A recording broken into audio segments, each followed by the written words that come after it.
Another tragedy strikes the Blosser Hotel. Hi everyone, it's Troy. Whoa, got somebody over my shoulder here. Pretty fun. Troy Blosser here with Blosser Halloween Haunted Hotel 2022. Just about to do a teardown of the whole haunt this year. We did the hotel theme again.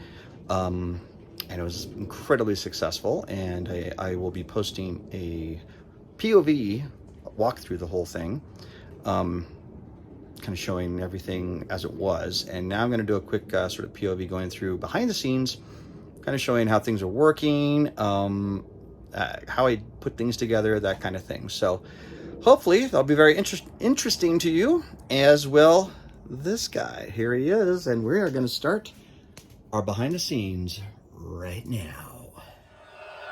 All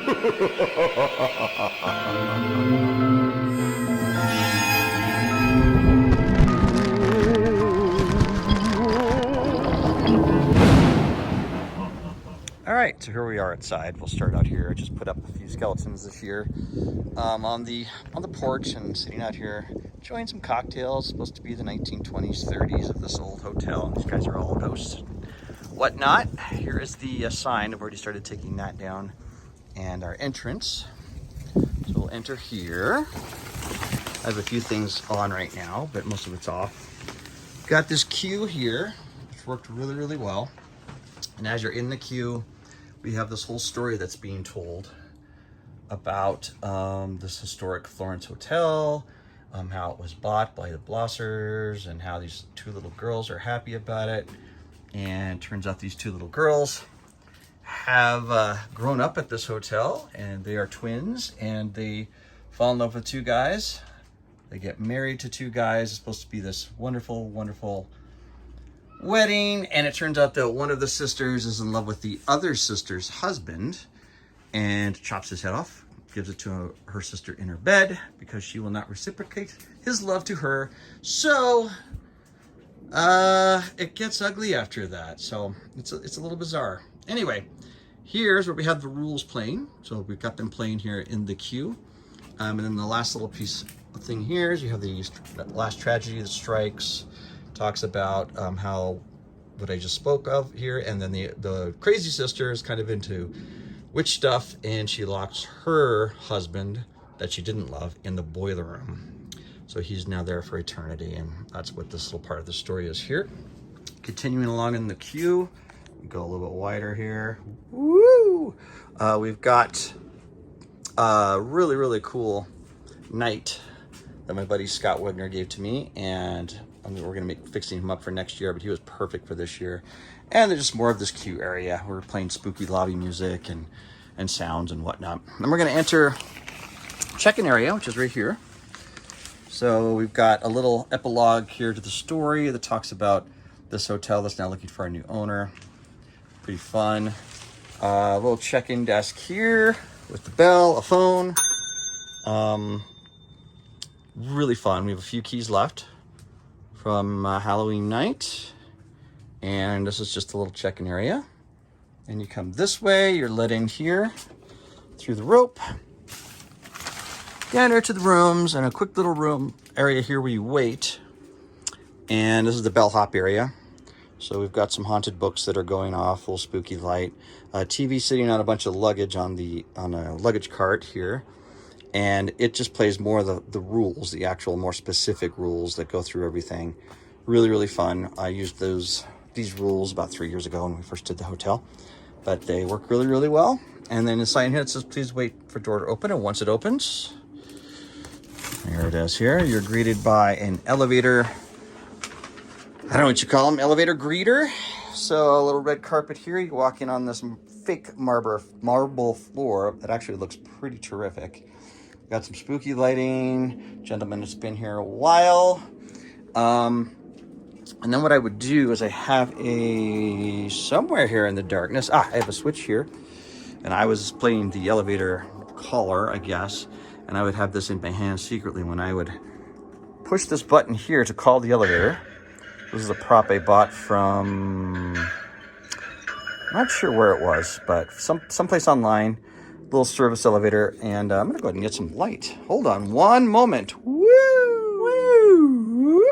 That's much better. There we go. Anyway, here is the color, and it's an elevator. So what I would do is come and just hit the down button while it was going down, make noises, and then I would turn on this light with the switch, time that, and people would be like, whoa, that's cool, have that hidden. Then I'll turn that back off. They would then go into the elevator. I would have an elevator man in here. Here's the elevator.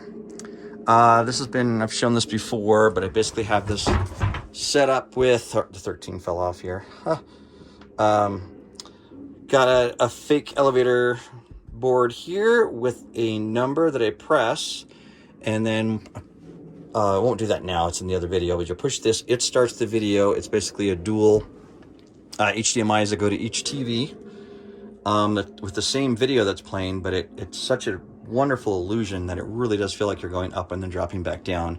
And then would pull this cord and all of these things would drop out, and that would just add more to the insanity. I got a speaker up here in this vent. There's one speaker here, another speaker up in this fake vent, and then a huge subwoofer back here that goes to the floor, which makes this thing rumble, and people swear somehow they are going up and down.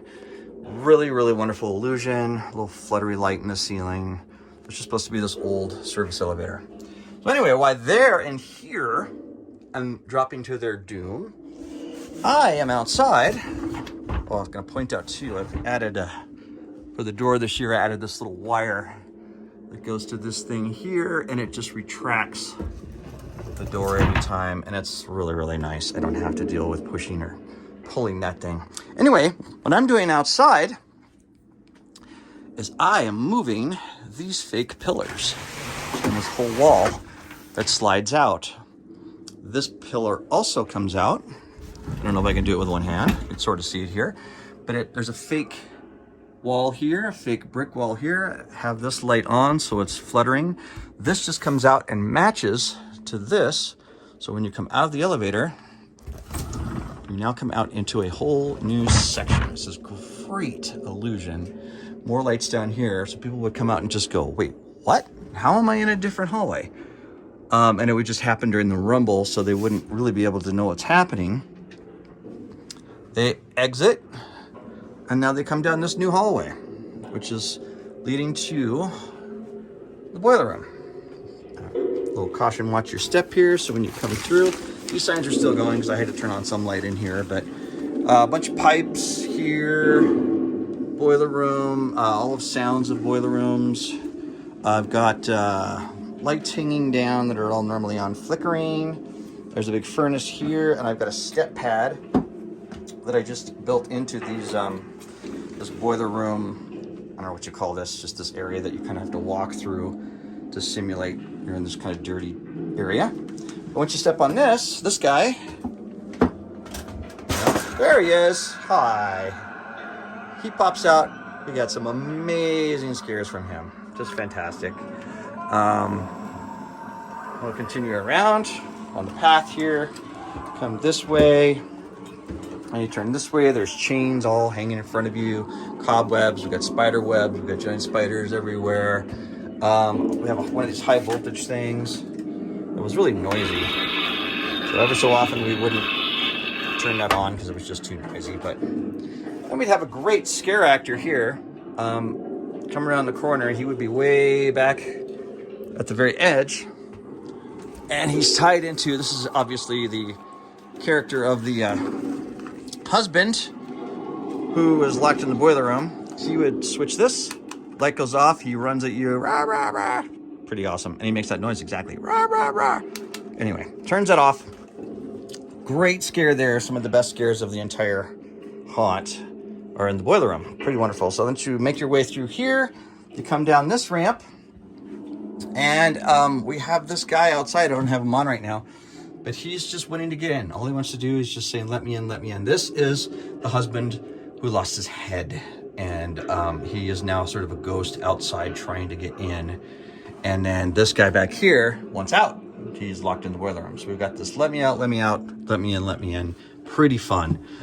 So there's a little step pad on him back here. And it's just this subtle jump. I don't even know if it's gonna work right now, but by the time you get over here, there's this tiny little jump. If he's working, I may. There he is. He just jumps up a little bit, and that would just get, just every so often, you might get that perfect person that hits it. And he's out there, let me in, and I would hear this little scream there. Anyway, you come to this door, it says back to rooms. Push here, back to rooms. You see this thing here, it says join us in 1313. So you come into this room, which I call just the room of doors. And it's identical doors, all with different numbers, 1317, there's 11, 12, 1313, of course, is the bridal suite where the two doomed brides end up residing and never ever leaving. And there's a strobe light in here. This room is maddening. People would come in here and they would be like, I have no idea what I'm doing. I have two speakers up here on the wall, and they are just basically, it's my daughter just saying, can you find us? Can you find, you need to find us in our room. Where are we? Got some blood arrows that point to 1313. We'll go ahead and enter the bridal suite. Here we go. Usually there's a sheet, I started tearing this down here, that comes up here that sort of makes a nice little section where you have to come around. But it's down. So we got the bridal suite. Oh, and there she goes. She just stepped on her pad. So this is the bride. She's back behind, and she is crying and holding her husband's head. And she's very sad. And then back behind here, I had a projection on the wall of one of the ghosts of the bride. I think it was her evil sister saying, he loves me not. A spectral illusions projection. And then was also playing this super duper creepy wedding march music. Very fun. Then you come this way, another creepy picture. And now things get a little interesting. We come into her sister's crazy room, the crazy woman, and she has got weird symbols and blood and handprints. And then we've got a floating candlestick here. And I've got that on a string that goes up to a crank that turns up around, and then we'll turn on that light. Black light here on this wedding dress to show that she's just put it up. And again, this room, oh, I just turned her on. Little messed up, a little creepy, and here she goes.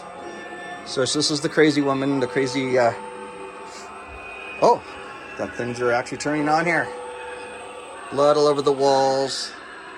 Things moving, and she is gone crazy. And here we had also a projector up in the ceiling, which would project down here with things like stay out, bloody handprints, things like that would go in between these two handprints.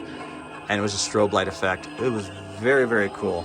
So this would freak out a lot of people, having her just in here with all of this stuff. Yeah.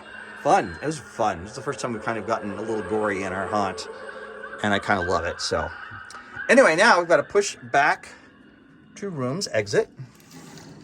We push this way. I actually don't have this on right now, but up here in the ceiling, now that I'm shooting this during the day, we have the endless hallway, a couple black lights that illuminate this. This is a great effect. And then up here, we've got a sensor along with two speakers, and they would simulate this checking out, or not simulate, but they would start this playback of my daughter also saying, checking out so soon, you've just arrived, in this creepy way. And then by the time you get down here, I have a projector that's back behind these walls in the exit here. Right back here, there it is. And it would project the screen's Atmos effect of this bride going rah! And screaming, and I got more speakers up here in the ceiling here. So no matter where you're at in this whole hallway, I'll go back and look this direction. You'll hear her, and you'll hear the scream. You'll hear her talking. It's pretty great. Things are already starting to come down from Halloween, but you get the gist. And then at this point, you would exit. We're coming out of the tent right now, and then we have this little epilogue here at the end, fence that you walk out to, and then you see Daisy and Michael united in love and death. And then a last little hint of the evil bride out here. She's holding the hatchet, and there she is. Have her lit with some crazy lights going, and you would exit. Not that is pretty much it for 2022. A little behind the scenes. I hope you enjoyed this. Next year we're going to do the same thing. Because this is just a lot of work, I'm going to do some tweaks and probably add a few little changes here and there to keep it fresh. But we're going to continue on with the hotel theme, and I hope you enjoyed this. And until next year, signing off. Blosser Halloween Haunted House.